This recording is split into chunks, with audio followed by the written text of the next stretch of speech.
This is Australia. When most people think of Australia, they imagine white sandy beaches, blue skies, and backyard barbecues. In short, paradise. But life in paradise comes at an impossible cost. You see, Australia has been grappling with a housing affordability crisis for the better part of the last 20 years. House prices have ballooned to such outrageous levels that it has become one of the most unaffordable markets in the world. According to a 2025 study by Demographia, Sydney, which is Australia's largest capital city, ranks as the second most unaffordable city in the world, just behind Hong Kong, and easily beats other capital cities in the UK, Canada, and the United States. If there was an Olympics for housing and affordability, Australia would make a clean sweep. My heart swells with pride. In this video, I'm going to show you why it's mathematically impossible to buy a house in Australia if you're earning an average salary.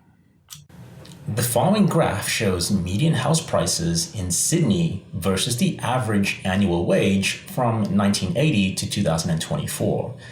In 1980, a typical house would have cost $68,850, while a typical salary would have been $10,760 per year.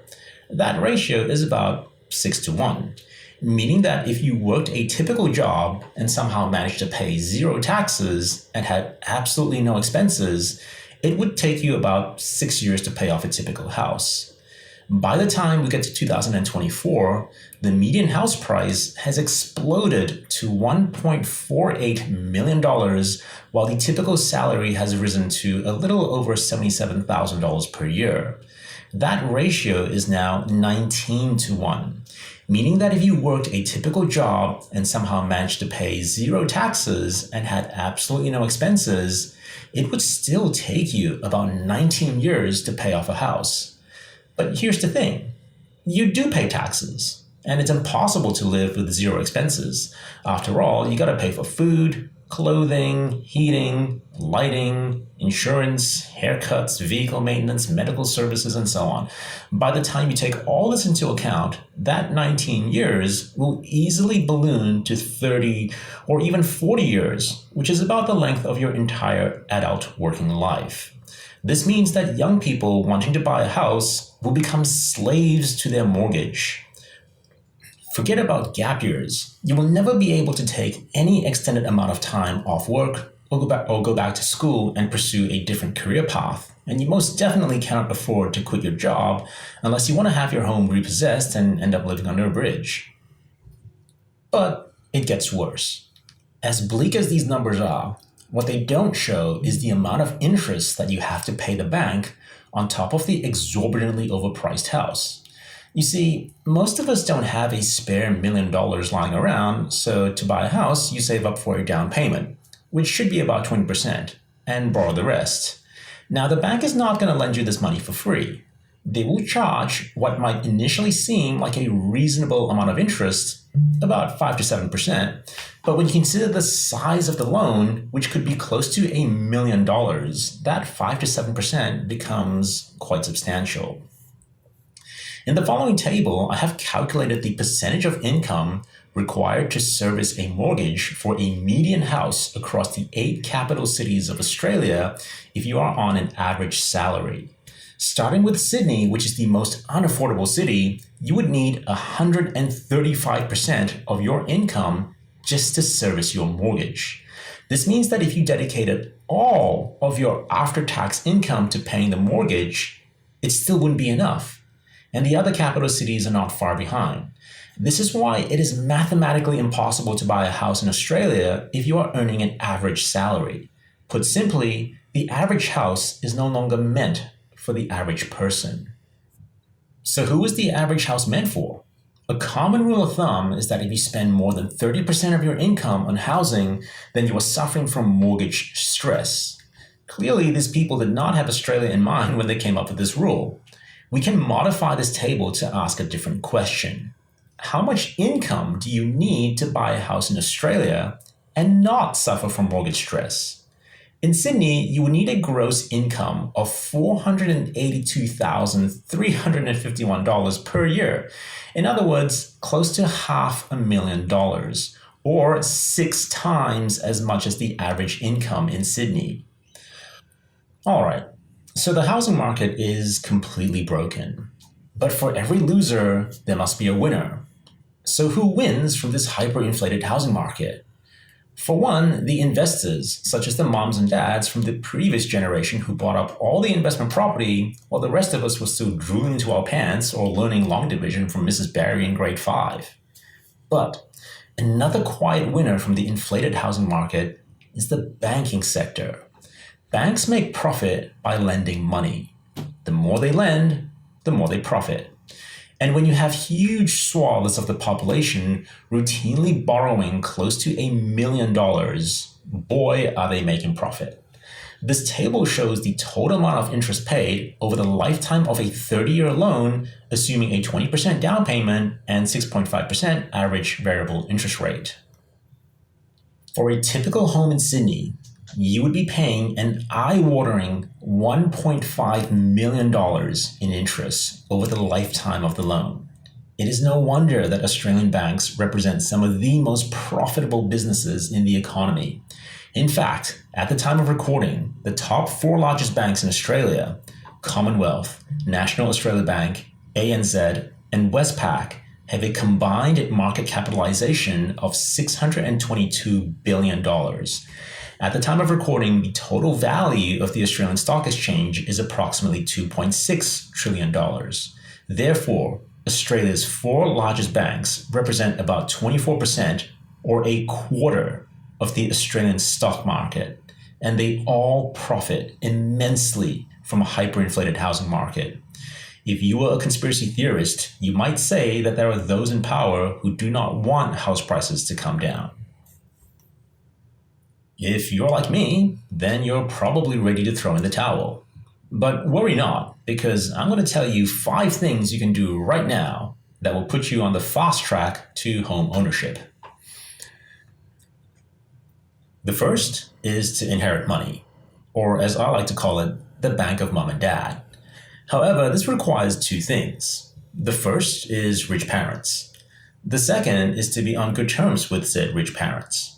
Unfortunately, most people would be lucky to have one of the 2, let alone both. Even if you were on good terms with your parents, chances are they're either retired or close to it, and unless they have a pile of money equivalent to the GDP of a small nation, they would have to dip into the retirement fund to help you buy a property. And I don't know about you, but I'm rather fond of my parents, and the idea of them having to eat baked beans for the remainder of their lives so that I can afford a down payment on a house just doesn't sit right with me. The second option is to earn a crap ton more money. Who needs leisure time, or even sleep for that matter? Get a second or even a third job. A healthy social life is so overrated, and you can sleep when you're dead. But even if you had enough energy left over after your regular day job to work a second or third job, how much additional income do you actually need to service a mortgage without getting into mortgage stress? Remember that table we saw earlier? You're going to need a pre-tax income of $482,351, or roughly 6 times the national average. If you're somehow able to make that much from your side hustle, why even bother having a day job? Telling someone who is already working full-time and juggling the demands of adult life to simply earn more is like punching a kid in a wheelchair after beating him in a foot race and telling him to try harder next time. It is condescending and insulting. Oh, what's that you say? Make more money? Now why didn't I think of that?